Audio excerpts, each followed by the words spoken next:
In a world with only hot takes, Two college friends try to cool down sports media. join Jack and Jared every week as they tackle the biggest stories in the NFL.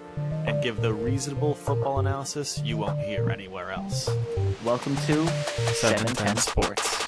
Welcome back to 710 Sports with Jack and Jared. We're joining you after the Sunday games of Week 1. Instant reaction here from Jack and Jared from 710 Sports.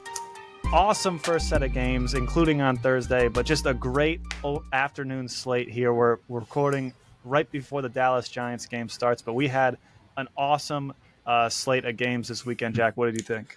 Yeah, I mean, it was great. All the games I saw, the score, some wacky stuff that we'll be getting into, both in terms of compared to our predictions and just generally in the league.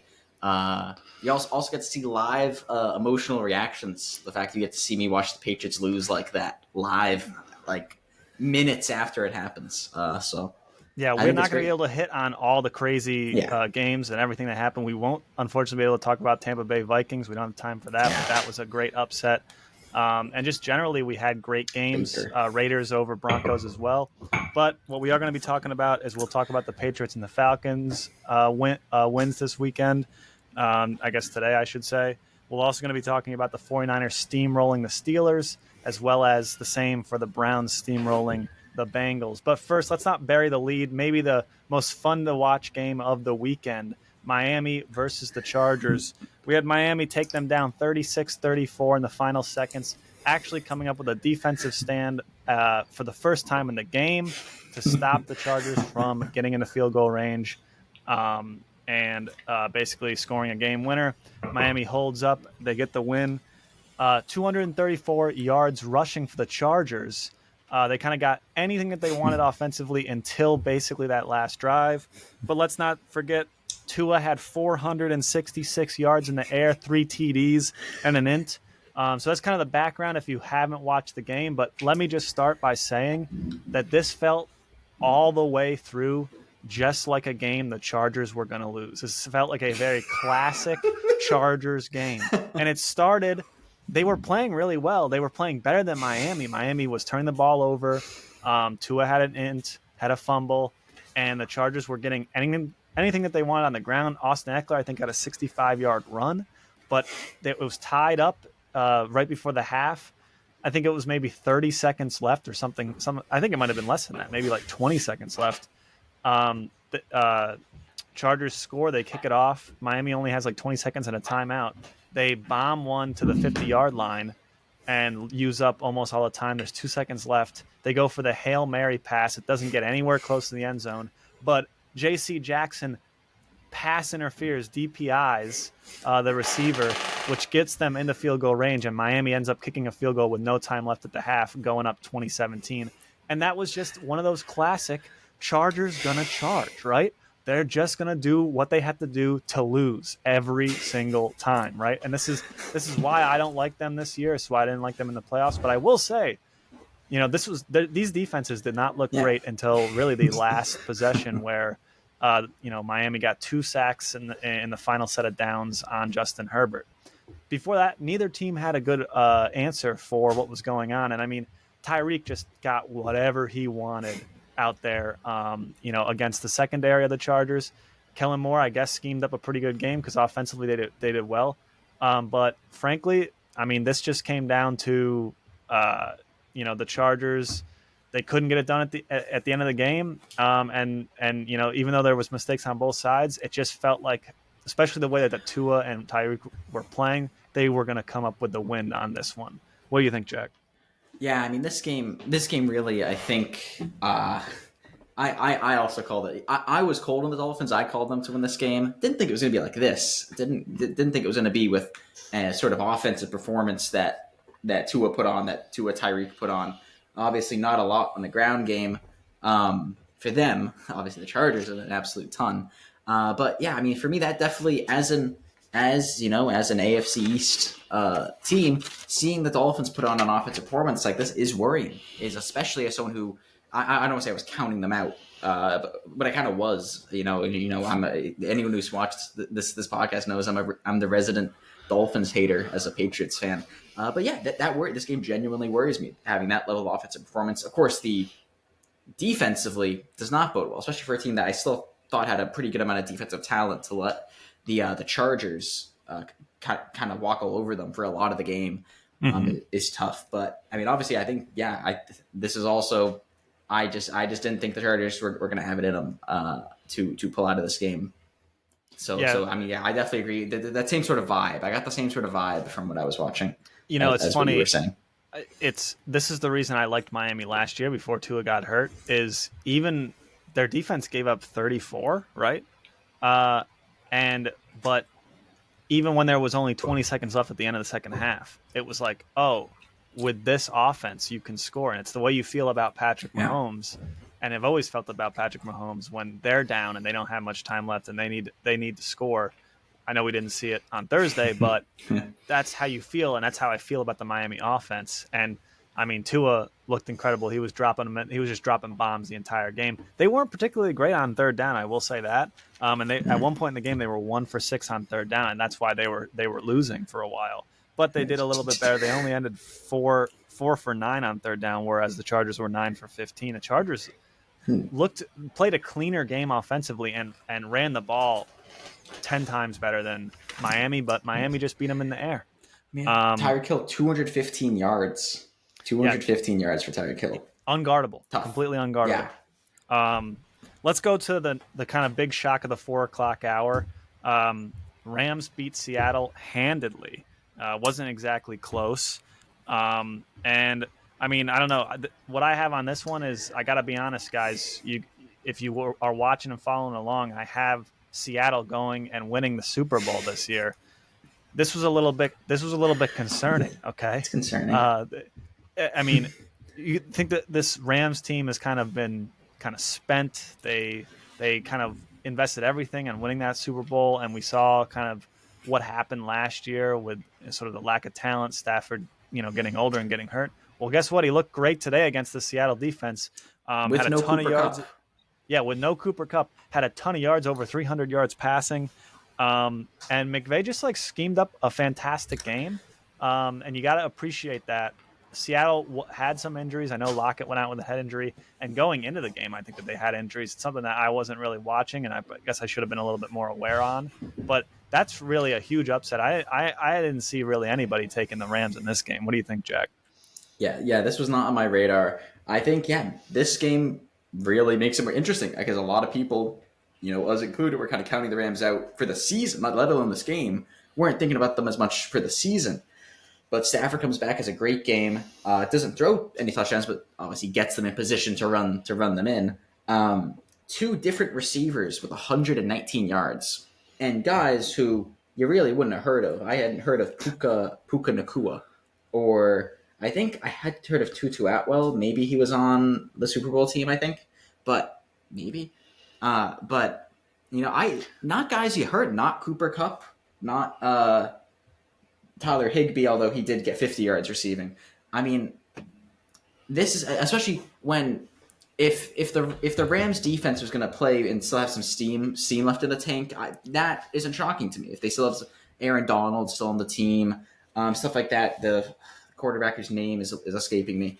But I didn't know if Matthew Stafford had it left in him. And the Seahawks defense, they picked a cornerback at top 5. They had Tariq Woolen, that's it. The breakout star rookie last year. They had all this secondary talent as well. I really thought would have been able to contain the Rams more, especially the Rams without their second best, their probably third best player, maybe if it's like Matthew Stafford, Aaron Donald, Cooper Kupp. You would have and their best receiving threat, of course. That's what concerns me. The sort of the Seahawks defense, them having some trouble on offense. I can see that, right? Geno getting back into the rhythm. I can see that, but defensively, it's tough to give up 30 points to a Rams team people did not have faith in. Yeah, it's hard for me to say that. People will say, "Oh, was this Rams playing well and sort of meeting the low expectations that people had for them, or is this Seattle playing bad?" And I don't know if I'm ready to say that this was the Rams playing super well. I know that they looked good on offense, but is this just bad Seattle's defense, like you're saying. And on offense, they also looked poor. I think that they were even worse on third down than Miami was, which I just highlighted. So it's concerning. And, if you want to see me continue to ride with the Seahawks until I guess I can't anymore, make sure you like and subscribe so you see the rest of our videos and our podcasts throughout the season. All right, so let's switch gears here. I'm gonna give you the floor because we're gonna talk about next the Patriots versus the Philadelphia Eagles. Eagles come out and jump out to this huge lead to start the game after a couple of massive errors, including by Ezekiel Elliott for a fumble. Looks like this one's gonna get blown open in the first quarter, and then basically the Eagles stalled and the Patriots started coming back. Ends up being a really tight game to end. Thoughts on how that game ended, Jack, as a Patriots fan? Yeah. We'll start with how it ended. It ended very rough. Very, very rough. Like from the sort of not rough in the way like there's like that, but rough in the way of like inches away. Like if that receiver could have toe tapped like every other receiver in the league, like that sort of thing. But I mean, it's tough. The Jalen Hurts fumble was big, and I think it was a mistake by Jalen Hurts. Obviously, it was a good defensive play, but I think it was a mistake to not slide. I don't think it's random. I know fumbles can sometimes be random. It was not random. It was an active mistake. I'm going to contrast that to maybe the Ezekiel a first quarter at your 25-yard line sort of thing Zeke did. I mean, with the ending, it's tough. I mean, I think at that point, the ending, it's hard for me to put it on anyone except maybe Bill Belichick. And I'm going to say that because, hot take. And I'm going to say that because the Patriots throughout this entire game kept getting stalled at the 40-yard line. Of course, they had some great drives as well in there. And of course, they had some complete 3-and-outs. But they 3-4 times. I wish I didn't count it while watching it. Maybe in the next episode we'll see that. But they kept stalling at like the 35-yard line. And they had to do stuff like punt at the 40. They had to do stuff like go for it on 4th and 20. Times they kept being in what I would call field goal range. What most kickers' field goal range is, even when the rain stopped. It was raining. I was driving in the Massachusetts rain today. They were like, even after the rain stopped, they kept getting to that point, not kicking field goals, doing something else with it. Add all those up. There's no less than 3 times this happened. That's 9 points. Make 2 of the 3 of those. That's 6 points. Get those 6 points, you win. It's 26-25. For me, that's my biggest takeaway. Obviously, the offense had a lot of trouble in the first quarter and in the third quarter. It was very weird. Second and fourth quarter were great. First, third were not good. First quarter, pick 6 by Mac Jones, bad. Follow that up, as you were alluding to this. Follow that up with the Ezekiel Elliott fumble. Literally the next play puts the Eagles at the 25-yard line.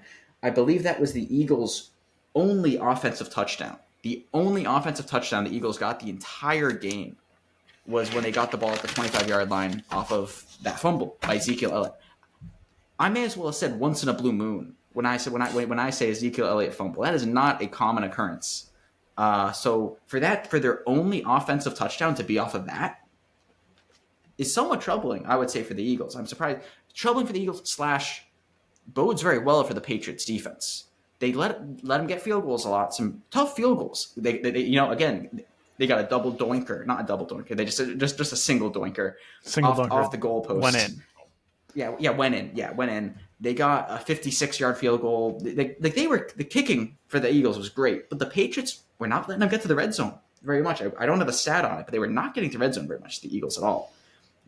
I'd have to check that. They might have only gotten to the red zone on that first drive where when they got that Zeke fumble. But just to wrap this up and get your thoughts on it, I think the Patriots defense played very, very well. And if the offense can play like they were in the second and fourth quarters, this team is pretty good. The defense played very well, I would say, including some great plays by the rookies, also some big mistakes. But your thoughts on all that.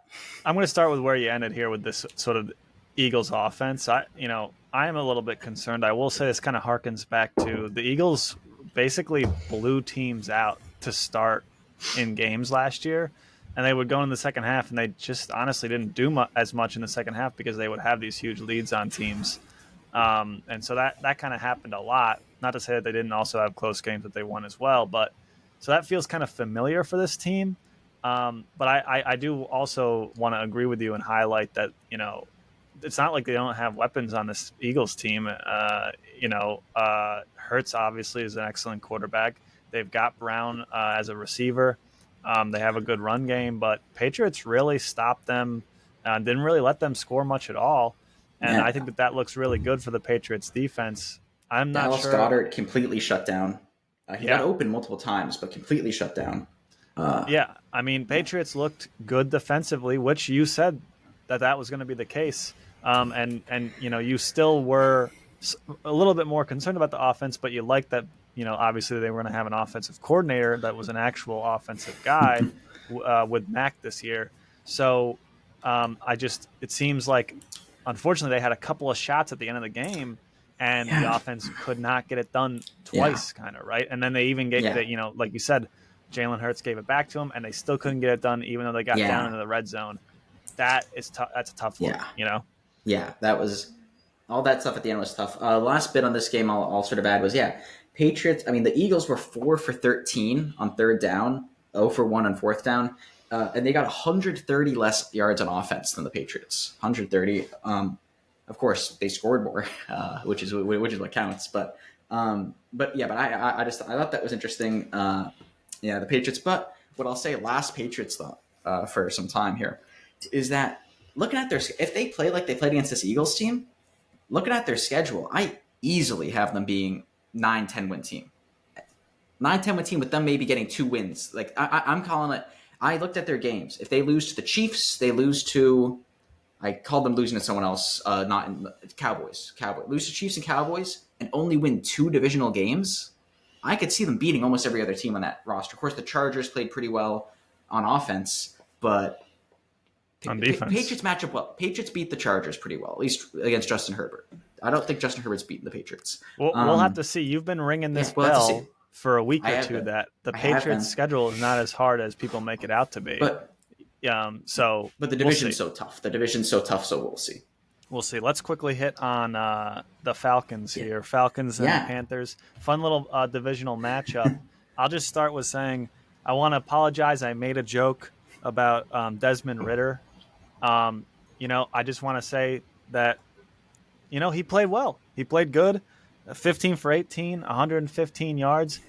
Nothing spectacular. Didn't, do anything wowing. I mean, and this was sort of my point about the Atlanta Falcons is that you have all this offensive talent like Pitts and Drake London, first-round picks, and they got 2 catches combined, right? The difference was the running back, obviously. He had a great game. And then Carolina making mistakes, right? Bryce Young had 2 interceptions, and they were basically identical. Safety comes down on a crosser, and he just completely misses him. And then a quarter later does the exact same thing. And then the game kind of got out of control. Atlanta's run game, we all knew that it was going to be good. It still is great. And so, that's kind of my takeaway. But maybe I was wrong about Ridder. Although, I mean, he didn't wow us, but he didn't make mistakes. And I mean, completion percentage is incredibly high. So, got to give him props on that. Yeah. What do you got in the Atlanta Falcons, Jack? Yeah, I think I don't have a ton, but that's one big takeaway for me is Desmond Ridder. Having a pretty good controlled game. Control obviously, not a lot of volume, but didn't make very many mistakes. Really weren't passing the ball much at all. But Tyler Algier, he was a guy. He's part of the reason people were kind of surprised they took Bijan Robinson because he had a breakout season. His rookie season last year, he was a 5th round pick, had 1,000 yards rushing last season, and he comes out 15 carries, 75 yards, 2 touchdowns. Involved in the passing game too. Similar to Bijan, 10 carries, 56 yards, 5.6 average, and catches a touchdown with 6 catches, 27 yards.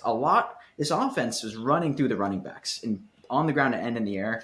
And that's the sort of reason with their line where I could see them squeezing out wins against teams like the Panthers. I would have thought it would have been closer. I did call them. I know you didn't, but would have thought it'd be closer. But in games like this where they can get ahead, where they can get to run, if they were down by a lot, the makeup of this team may not be cut out for it. But if they're in times where they can run, if they're not down by much or they're up, it's going to be tough to deal with two very good running backs. Not one, but 2 is great for them.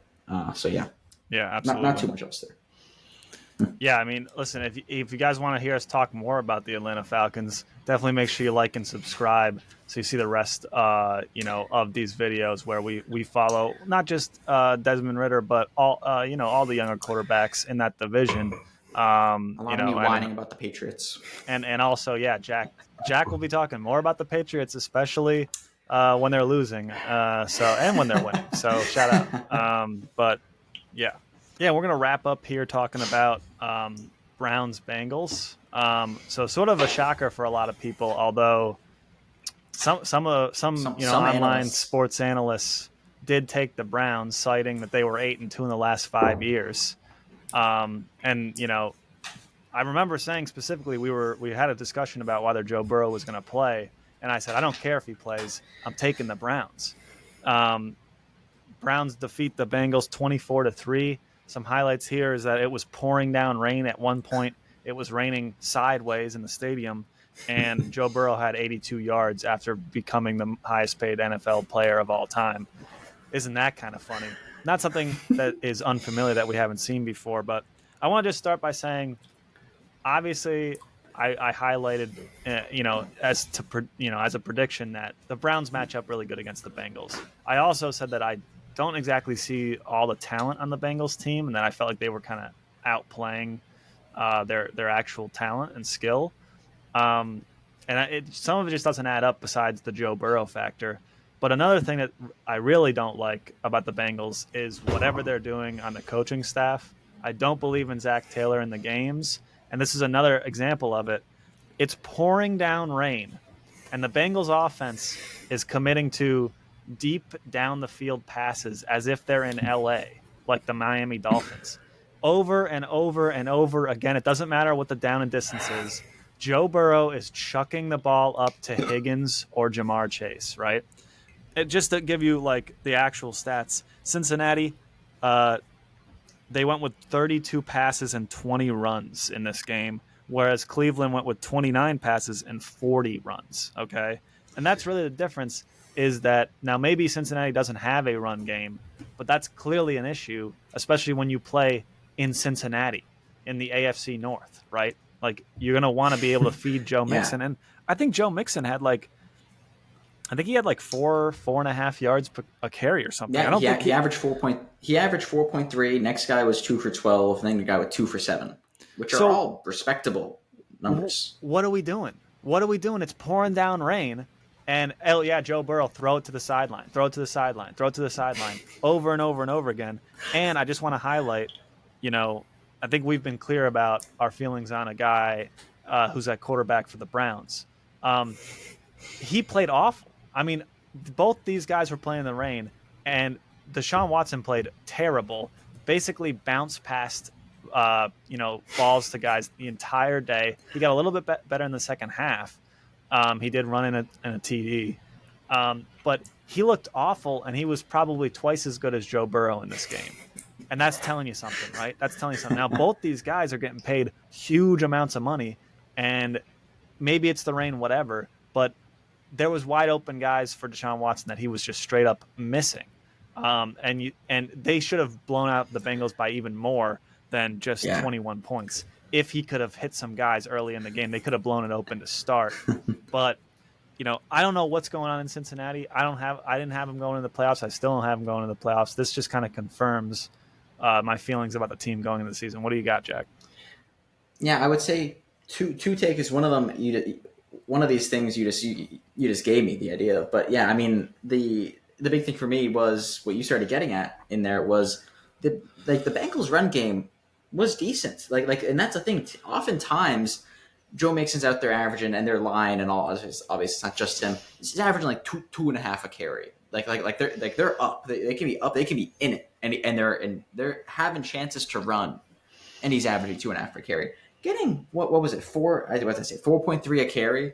Having some other guys not running a lot, but having some of the other guys in your committee getting decent yardage. It is tough not relying on that, especially in rainy games, especially in a rainy game like this. Obviously, once they get down a bit, they have to commit to the pass. But the first quarter, neither team scored. Right? They could have ran all day the first quarter, especially if that was the rainy quarter. And even when they're down a bit, there's plenty of time in the game. You can still run the ball.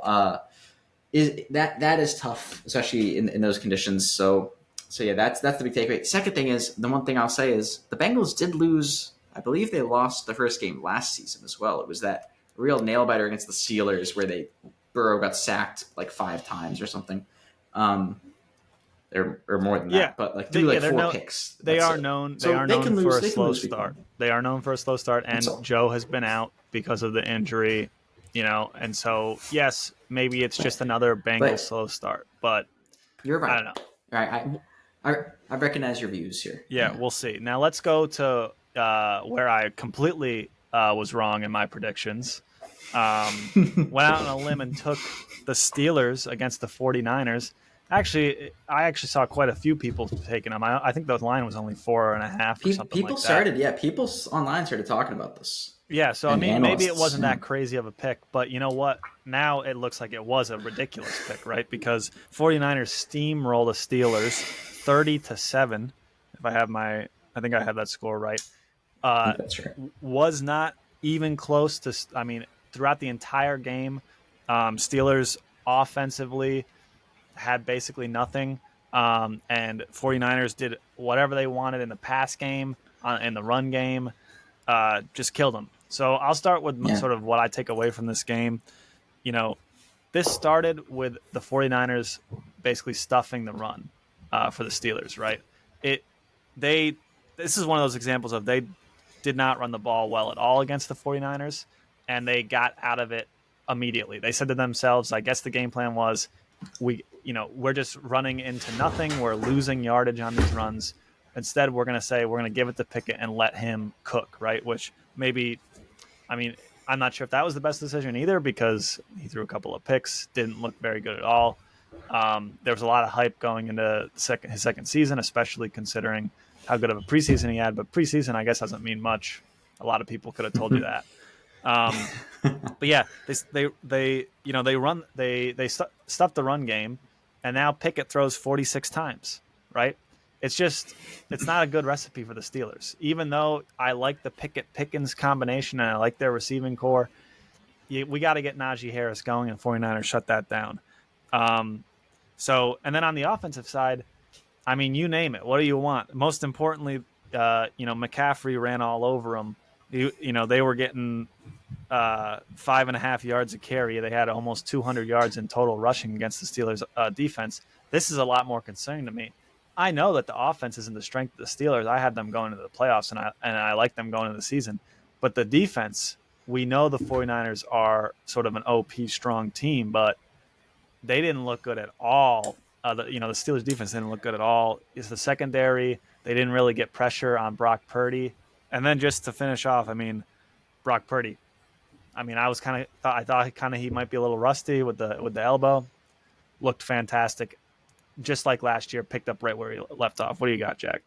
Yeah, I mean, I definitely agree with everything you said. They got off to a good start, and it was kind of, like you were saying, on all sides of the ball. Defense was playing well, offense was playing well. Brock Purdy got to have the sort of games he would have last year. Yeah, he wasn't throwing for 400 yards, but he's able to manage the game. He's able to throw the touchdowns, throw to the open receiver. Like, he'd do the stuff that he was doing last game, and that they went 7-1 or whatever in starts at the end of last year. Was able to continue that, which for me was a good sign. Seeing him be able to continue some of that momentum from last year is great.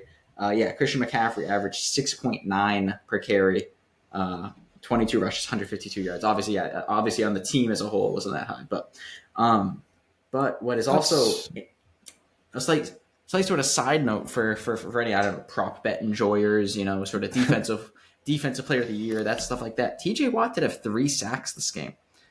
Three sacks for TJ Watt's pretty good. I think someone else had 3 sacks too, but not someone I was thinking was going to be in the sack leader race. I forget who it was, but someone else in the league also had 3 sacks today. But still, TJ Watt, for that sort of, anyone who's looking for that, defensive player of the year, sack leader, stuff like that. Interesting thing to watch. Good week 1 start, because TJ Watt was out a large amount of last year. So absolutely, and he did have a strip sack on Brock Purdy, and he recovered. But it's funny because, I mean, you have TJ Watt have 3 sacks. and they lost by 23. Yeah, that's a game changer. Usually you say to yourself, that will be the difference maker, especially with a strip sack recovery, right? Doesn't even matter. It literally doesn't matter. It's not even close. So, it's as someone who liked the Steelers to go to the playoffs, obviously we disagreed about that last week. It's very worrisome for me, but we'll see what happens. So we're going to be back during in the middle of the week to discuss maybe, how the last couple of games here turned out on Sunday night and Monday night, as well as look into week 2. If you like what you heard, make sure that you like the video and subscribe. We're also on Apple Podcasts and Spotify, so check us out there. We're going to be doing these live reactions Sunday night, so make sure you tune in for that. If you want to hear just sort of our off-the-cuff what we thought of the Sunday games, and then we'll do a little bit more analysis during the week looking forward. Jack, you got anything before we close out? Not too much else other than hyped to see what's going on in the Cowboys-Giants game right now. Yeah, we can only hope the Cowboys are winning, right? We'll see what happens, but I'm sure if it's a good one, we'll be talking about it during the week. But yeah, thanks for watching 710 Sports with Jack and Jared. We'll see you next time.